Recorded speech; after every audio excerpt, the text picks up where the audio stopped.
When I think about my childhood, I feel like I'm finally able to smile, to be able to let go of the pain, to be able to let go of the hurt. But if I could totally be transparent, it wasn't always this way. In fact, if you would have told me 10, 15 years ago that I'd be in front of you to be able to share part of my story, you couldn't have paid me to believe you.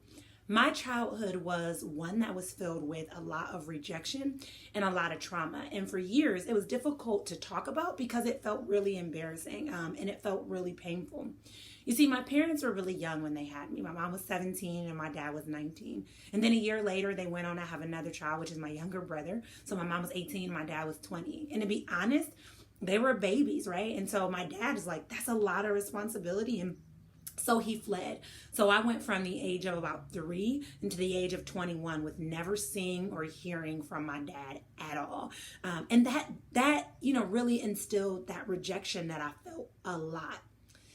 In addition, when I was about 5 years old, my mom met who eventually became her husband.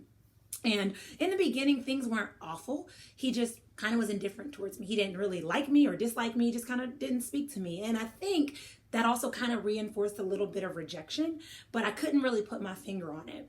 It wasn't until a few years after that they decided to go on and get married. And when they got married, that's when everything really shifted. My mom's ex-husband became very emotionally abusive, and then was physically abusive on a few rare occasions. But if I could totally be transparent, the emotional abuse far outweighed that physical abuse. I could count on less than one hand how many times he attempted to be physically abusive, and that didn't bother me as much as the emotional abuse did, because with the emotional and the mental and verbal abuse, it was so ingrained in my spirit. There was a lot. He would always remind me, nobody wants you, and I am not at all saying this for sympathy. There's a reason that I need to share this, but I accepted that as my reality, right? I allowed myself to believe that nobody did want me there. Maybe that's why my dad left. He'd tell me things like, you're not going to amount to anything when you get older. And so in turn, I internalized that. But instead of going the direction of like not amounting to anything, I went the opposite direction, where I kind of became consumed in this idea of achievement addiction, meaning that I was so consumed in the idea of how can I achieve more so that I can prove that I could be better? How could I show up as the best version of myself so that I'm seen as valuable? How can I continue to overcompensate for what he believes about me?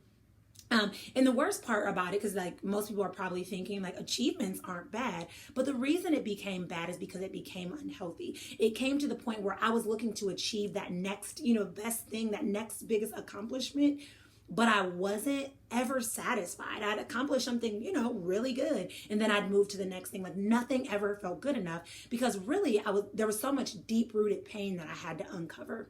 And it wasn't until I really started going through my healing journey that I was able to uncover that I was able to really heal that inner broken child of mine, and then able to move into the place where I can share with other people the trauma that I experienced, but more importantly, how I've been able to thrive and move forward and beyond that trauma. And that's something that I'm really passionate about, because I want people to know that there's nothing special about me.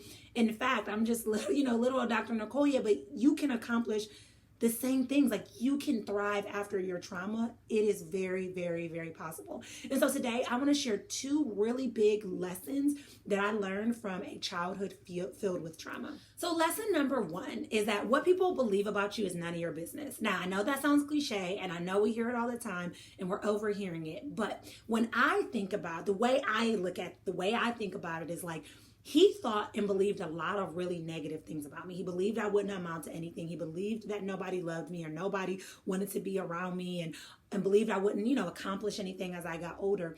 And because he verbalized that to me on a regular basis, I adopted that as my own belief. And now I understand wholeheartedly why we say it doesn't matter what somebody thinks or believes about you. Because as soon as we adopt that impacts our overall actions. That impacts the way we move beyond that. I think that life could have been totally different. And not to say that I wouldn't have run into another barrier, but I think that life could have been totally different had I not allowed that to be my reality. Had I not allowed that to be what I believed about myself and my future. When we get consumed with what other people think about us, it distracts us. So we either fall victim to what they believe about us, meaning that we bring it into fruition, they speak it into existence. Or we go the opposite end of the spectrum where we're trying to overcompensate for what they believe, like I did. And what I learned through that experience is that I'm okay just where I'm at. I don't have to adopt that and accept that as my reality. So when you think about your life, where has someone spoken something over you? Where is there someone believing something negative about you that you've accepted and adopted as if it were your reality? And how can you remove yourself from that and recognize that that never has to be your reality? The second lesson that I learned living through a traumatic childhood was that forgiveness really is about you. We hear it all the time, right? There's that old saying that's like, forgiveness is like drinking poison, expecting the other person to die. And I cannot say that that is closer to the truth. Honestly, when I think about, when my mom years later ended up getting divorced from him, I dealt with so much unforgiveness because I believe that unforgiveness protected me. I believed that forgiveness was accepting the behavior. And so I thought that if I forgave, I was saying, it's okay that you treated me, terribly.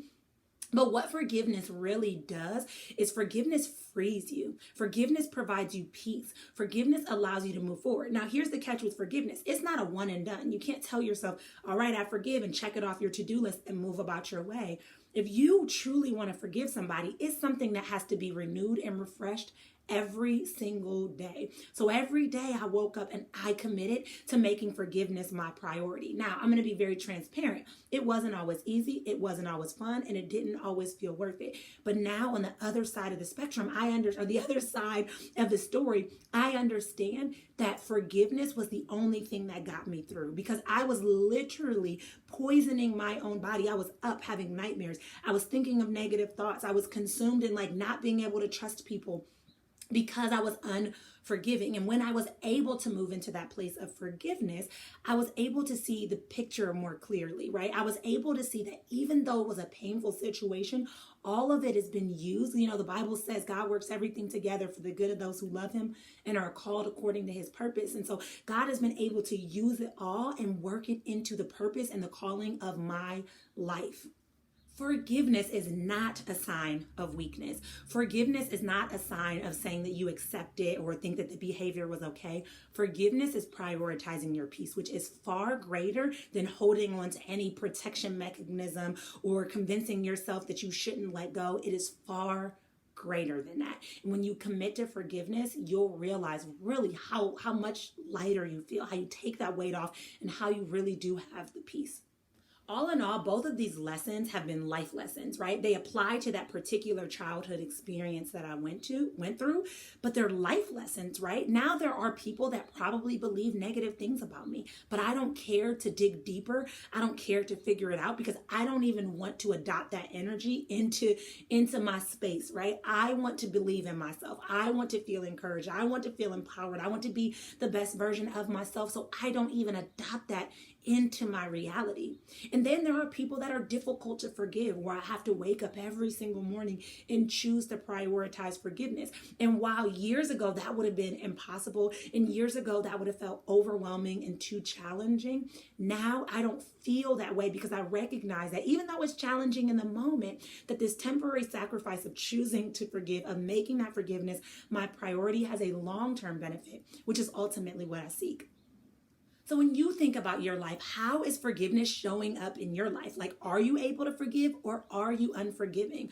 Are you holding on to anger, bitterness, resentment, and hate? Or are you able to seek the peace that you desire in your life? Are there things that happened in your childhood that are manifesting in your adulthood? And if we're all honest, without healing that part of our inner child and our childhood experiences, it will manifest over into our adulthood. But when we show up and we commit to making healing a priority, that's when things are really able to shift and change in the way that we actually need them to. There's not one person that I've run into, at least not yet, that has not had some form of complication in their childhood, whether it's parents getting divorced, financial mishap, adoption or neglect, or physical, sexual, or emotional abuse. We all have things that have happened in our childhood. And here's the thing, we can't run from those things. We have to be able to address them head on and be able to move past those. And it's not always easy, it's not always fun, and it does take work. But what I can promise is that it's always worth it. My pastor once told me that someone's breakthrough is tied up in the testimony that you're unwilling to share. And since that day, I have vowed that I am going to be more transparent about my story because I need other people to have breakthroughs. I need other people to know that they're not alone in their journey. I need other people to know that they can thrive even if they've experienced trauma. And so that's why I show up in a transparent way, to be able to share these bits and pieces of my story, because I believe that there's something to learn from every single experience. And there's nothing special about me that made me more capable or more fortunate or more lucky or more likely to be able to thrive after my trauma. Just like I did, you can too. You just have to commit and prioritize your healing over the resentment, the pain, the bitterness, the rage, the anger, the depression, or anything like that. When you prioritize healing, you open the doors and opportunities for you to be able to move into that space and really to create the peace that you deserve and that you desire.